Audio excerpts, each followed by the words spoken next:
So ఉన్న గ్లాసులన్నీ అందులో ఊదేశారు and ఇందులో కొన్ని బయటపడ్డా అక్కడ దాకా వెళ్ళాయి కాబట్టి మాకంటే ముందే గ్లాసులు వీళ్ళు ఫినిష్ చేశారు కాబట్టి సో వీళ్ళిద్దరే ఇవాళ విన్నర్స్.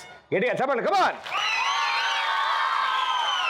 ఏం పర్లేదు, నెక్స్ట్ టైం మనం ట్రై చేద్దాం. Okay, very good. సో ఇప్పుడు మీ ముగ్గురు చేతుల మీదుగా సో ఇంట్లో ఉన్న బామ్మకి మీ చేతుల మీదుగా 10,000 రూపాయల చెక్ అందుతుంది. సరేనా? లక్ష్మీదేవి తలుపు తట్టింది.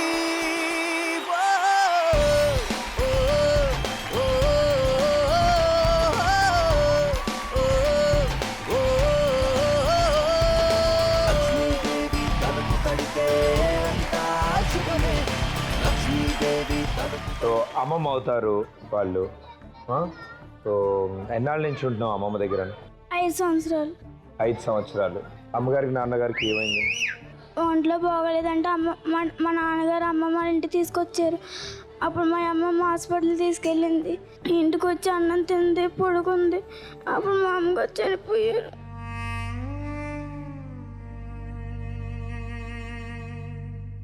నాన్నగారు మా అమ్మని వదిలేసి వెళ్ళిపోయారు.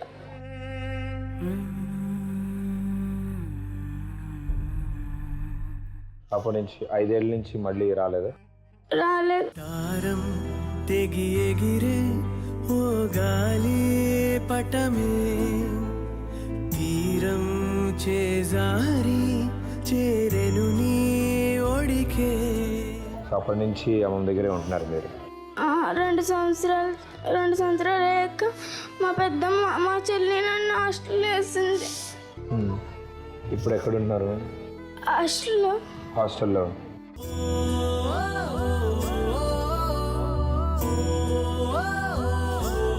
నువ్వు ఎప్పటి నుంచి ఉంటామా? చిన్నప్పటి నుంచి ఉంటున్నాను. సో చిన్నప్పటి నుంచి ఆమె దగ్గరే. అమ్మ నాన్న ఎప్పటి నుంచి నీకు తెలుసు? అమ్మ చిన్నప్పుడు చచ్చిపోయాను. నాన్న పేరు చచ్చిపోయాను. కొంచెం పెద్దగా చచ్చిపోయాను నాన్న.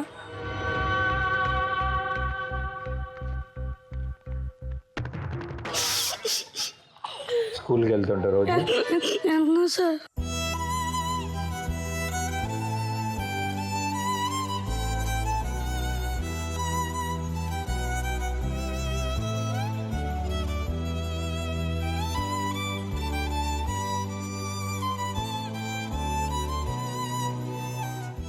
సో ఇంట్లో పనులు కూడా చేస్తావు అని వారు చెప్తున్నారు. చేస్తాను సార్. ఏం పనులు చేస్తుంటాము ఇంట్లో? పొద్దున కూడా గడ్డి అంతాను సార్. గడ్డి కోయడానికి వెళ్తావు పొద్దున? ఎన్నింటికి వెళ్తావమ్మా? 7 అంతాను సార్. తర్వాత తిరిగి వచ్చి మళ్ళీ స్కూల్కి వెళ్తావు సార్. నీ వయసు ఎంతమ్మా? ఉంటాయి సార్ 13, 14. 13 ఉంటాయి సార్. 13.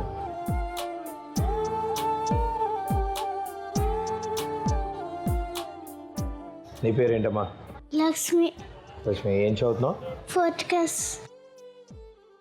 అమ్మా, ఈ పిల్లలు నిజంగానే అంటే అన్ని విషయాలు తెలుసు వాళ్ళకి. వాళ్ళ అమ్మ ఎక్కడ, నాన్న ఏంటి పరిస్థితి అన్నీ తెలుసు. అయినా కూడా ఆ పిల్లలు అలా బాధపడుతుంటే చాలా బాధగా అనిపిస్తుంది. సో కానీ అర్థం చేసుకుని ఉంటారా? మిమ్మల్ని ఇబ్బంది పెట్టకుండా బాగానే ఉంటారా పిల్లలు? ఉంటారండి బాబు, ఉంటారండి. మీకు కూడా పనులు చేసి పెడుతూ ఉంటారు, వాళ్ళు చదువుకుంటూ ఉంటారు. అయ్యా అమ్మ, అలాంటి వాళ్ళది నిజమైన ప్రేమ కాదు, అది వ్యామోహం. ఎగ్జాక్ట్లీ చిన్నత్త. నిజంగా ప్రేమించుకున్న వాళ్ళు అలా చేయరు. ఎంత మనసు విరిగిపోతే కన్న కూతుర్ని పట్టుకొని మా దృష్టిలో చచ్చిపోయా ఉంటుందా తల్లి?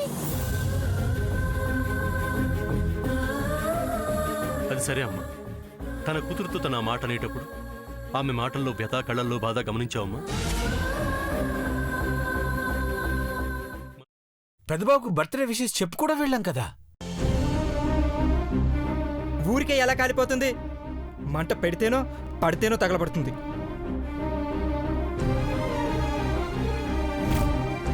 కరెక్ట్ చిన్నబాబు, నీకొచ్చినట్టే నాకు డౌట్ వచ్చింది. పార్వతే షర్టును తగలబెట్టిందనుకుంటా.